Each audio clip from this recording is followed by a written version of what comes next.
ఓసారి ఏలు నొక్కుతుంటే ఓసారి ఓసారి కాలు తొక్కుతుంటే ఓసారి నువ్వు పక్కనుంటే బ్రత ఒక్కసారి వచ్చుండాయి ఫీలింగ్స్ వచ్చి వచ్చి చెప్పేస్తుండాయి ఫీలింగ్స్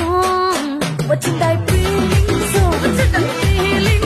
వచ్చి వచ్చి చెప్పేస్తుండాయి ఫీలింగ్స్